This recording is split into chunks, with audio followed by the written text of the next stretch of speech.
Révélation du 28/1/2021 à 8h30.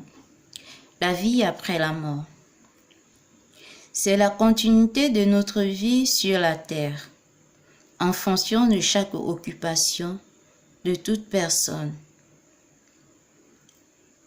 mais plus souple, plus agréable, sans contrainte, dans la joie, dans l'allégresse, par amour pour son Créateur,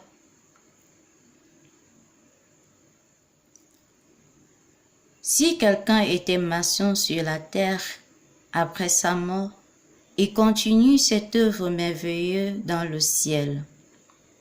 Donc au ciel, chacun a un rôle bien précis, le même rôle qu'il occupait sur la terre.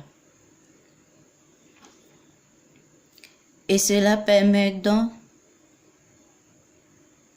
aux âmes qui sont dans les cieux, occupant par exemple ceux qui étaient maçons sur la terre, peuvent facilement intercéder pour les maçons sur la terre.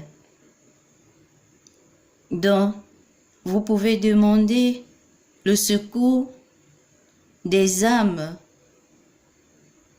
qui ont occupé votre fonction sur la terre, des âmes qui sont dans les cieux, exemple pour ceux qui sont enseignants dans des moments de difficulté où vous ne savez comment faire pour transmettre un enseignement, vous pouvez demander l'intercession d'une âme dans le ciel qui a occupé la même fonction que vous.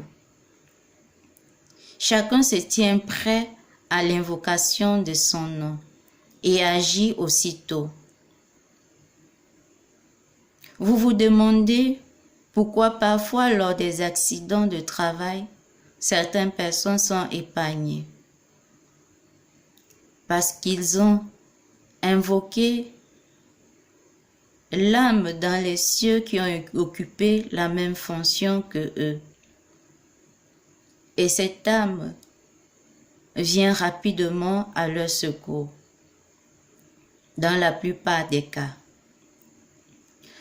Soyez toujours prêts à invoquer vos amis qui sont au ciel en fonction de votre métier, de votre tâche, pour vous aider à mieux faire votre métier. Car ils sont toujours prêts. Mais hélas, peu de personnes les appellent. En fonction de leur métier. Appelez-les en fonction de leur métier. Ils seront très ravis de venir à vous, à votre aide.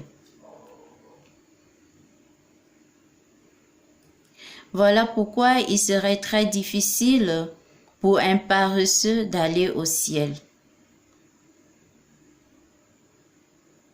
Il n'y trouvera pas de place, car il n'y a pas de place pour les paresseux au ciel. Au ciel, les âmes se regroupent en fonction de leur métier initial sur la terre, pour aider ceux qui sont sur la terre à mieux faire leur métier.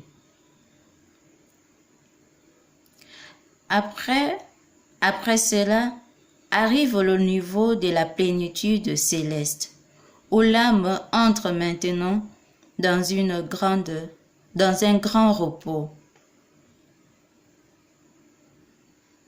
Il est, en ce moment, seulement au service du Père, de son Créateur, obéit directement aux ordres de son Créateur. Voit la face de son Créateur. À ce niveau, il est difficile pour lui de vous écouter, de vous aider dans vos tâches. Il est appelé maintenant aux fonctions célestes.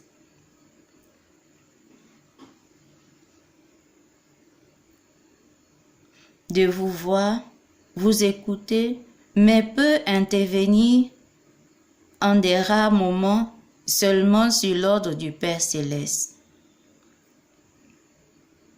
Voilà pourquoi il est très important de bien préparer votre ciel sur la terre.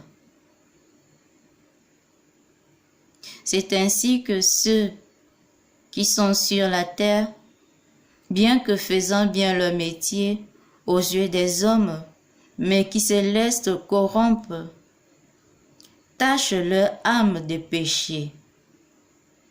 Bien que étant brillants dans leur métier, par conséquent, ces âmes vont au purgatoire et d'autres en enfer pour des corruptions qu'ils ont pour des corruptions. Et cela conduit leur âme à la perte. Surtout des corruptions qui ont conduit à la perte d'une vie humaine. Cela les entraîne tout droit à l'enfer. Voilà donc les différents niveaux que nous retrouvons après notre mort au ciel.